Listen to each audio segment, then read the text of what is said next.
और 250 जाटों को बिठा के आप चुनाव नहीं निकालोगे। पहले से जयंत की याद क्यों नहीं आई? अब जयंत की याद क्यों आई है?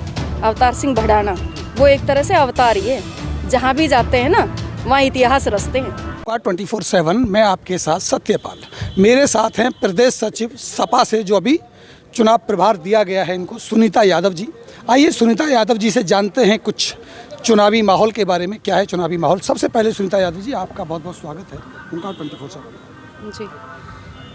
जानना चाहेंगे मैम कि अब की बार जो पश्चिमी उत्तर प्रदेश में एक माहौल बन रहा है सपा और आरएलडी का, क्या देखते हैं कि ये खरा उतर पाएगा? जो हमारी जो जनता की जो भावनाएं हैं उनके ऊपर इसका कुछ माहौल दिखाई दे रहा है आपको? देखिए, पश्चिमी उत्तर प्रदेश का नहीं, पूरे उत्तर प्रदेश का युवा जाग गया है। किसानों की लड़ाई है। 1 साल तक किसान धरने पे बैठा रहा और जब ठीक चुनाव नज़दीक आया तो इन लोगों ने धरना ख़त्म कर दिया, किसानों की बात मान ली। 1 साल पहले जब वो चुनाव किसान लोग हमारे धरने पे बैठे थे तो ये लोग क्या कहते थे? ये खालिस्तानी है, ये तो प्रदर्शनकारी है, पता नहीं क्या क्या नामों से उनको आतंकवादी तक कहा गया। ठीक है, उसके बाद चुनाव आया तो ये डर गए, इसी वजह से इन्होंने ख़त्म किया। 13 महीना आंदोलन चला किसानों का दिल्ली में, माहौल एकदम से एंटी बन चुका था, उसके बाद कानूनों को वापस लिया गया। क्या लगता है किसान आज भी नाराज़ होगा? आपको उसका फ़ायदा मिलेगा? नहीं, किसान तो नाराज़ है। किसान को पता है इन्होंने चुनाव के हार के डर से ये चीज़ें वापस ली है। अभी कोई भी कानून पेपर से कंप्लीट करके दिया नहीं है किसानों को। किसान अभी नाराज़ है और गठबंधन को वोट करेगा और वोट से ही इनको चोट देगा। जो इन्होंने बेरोज़गारी आज हमारी कहाँ है आप बताइए?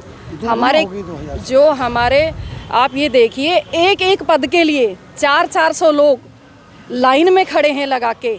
ये भर्तियां निकालते हैं, 18 बार इनके पेपर लीक हो जाते हैं। ये सिस्टम में गड़बड़ी नहीं तो क्या है? ये किसी को रोज़गार देना नहीं चाहते। ये मंदिर की बात करते हैं, मस्जिद की करते हैं, धर्म की बात करते हैं। ये भाई भाई को बांटने का काम करते हैं। ये कभी भी लोगों की नौकरी की बात नहीं करते, कभी महिलाओं की बात नहीं करते। आप बताइए, किसी भी घोषणा पत्र में इन्होंने रोज़गार की बात की?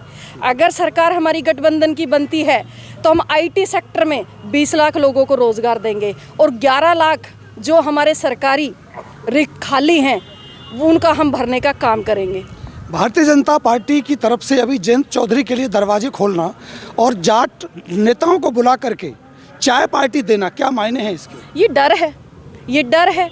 जयंत चौधरी से डर गए, किसान लोगों से डर गए, जाटों से डर गए। इन्हें पता है कि जाटों की एक कम्युनिटी ऐसी है, वो अपने आप में एक महत्वपूर्ण अपना दर्जा रखती है। सरकार बदलने में उनका बहुत बड़ा महत्वपूर्ण योगदान है। पहले से जयंत की याद क्यों नहीं आई? अब जयंत की याद क्यों आई है? क्योंकि इन्हें दिख रहा है। और 250 जाटों को बिठा के आप चुनाव नहीं निकालोगे। आपने उन लोगों को बुलाया जो क्षेत्र में प्रभाव रखते थे, उन्हें बहलाने की कोशिश की, उन्हें फंडिंग की कोशिश की कि किसी तरह ये इस बार मान जाए। ये हर बार जब भी चुनाव आता है, चाहे जवानों, किसानों, महिलाओं, हर किसी को बगलाने का काम करते हैं और 5 साल बाद फिर कुछ नहीं मिलता लोगों को। जयंत और अखिलेश दोनों युवा हैं, पढ़े लिखे भी हैं। क्या इनकी दोनों की जोड़ी ये केमिस्ट्री बन के सरकार बनाने में मददगार साबित हो पाएगी? क्यों नहीं होगी? देखना आप, हम 300 पार, अब की बार 300 पार हम सरकार बनाएंगे।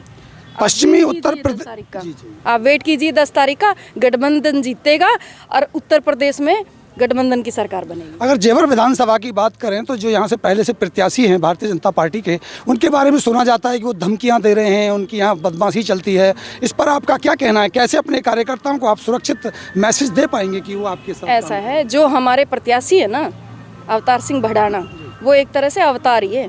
जहाँ भी जाते हैं ना वहाँ इतिहास रचते हैं और इस बार देखना जेवर में भी इतिहास ही होगा। अवतार सिंह भड़ाना ने जब भी जहाँ से भी चुनाव लड़ा जीत दर्ज की, ना कि जीत दर्ज की, साथ साथ पार्टी का भी अस्तित्व खड़ा कर दिया।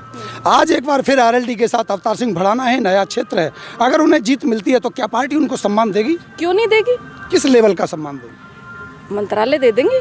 अवतार सिंह भड़ाना अगर हमारी सीट से गठबंधन से जीत के जाते हैं तो अखिलेश भैया और जयंत चौधरी उन्हें वो सम्मान देने का काम करेंगे जो किसी ने आज तक दिया नहीं होगा।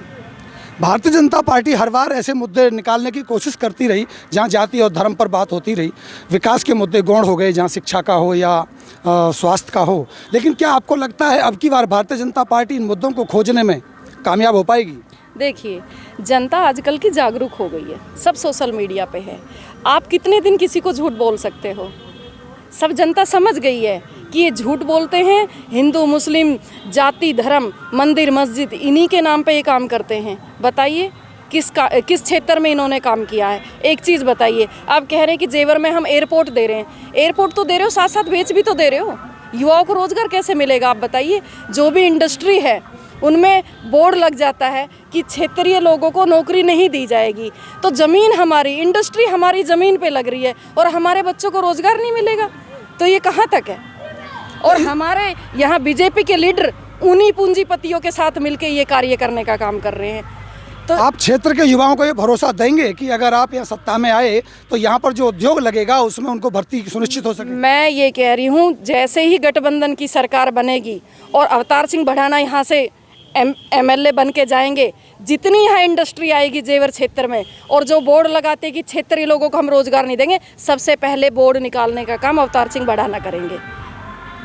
ठीक है मैम, बहुत बहुत धन्यवाद आपका, आपने हमें समय निकाला। तो ये देख रहे थे आप, सुनीता यादव जी को सुन रहे थे। माहौल गर्म है, चुनावी दौर के सफ़र पर हम जारी हैं। आप जुड़े रहिए हमारे साथ, हम दिखाते रहेंगे ऐसे ही और नेताओं से आपको रूबरू कराते रहेंगे। तब तक हम आपसे लेते हैं विदा। नमस्कार।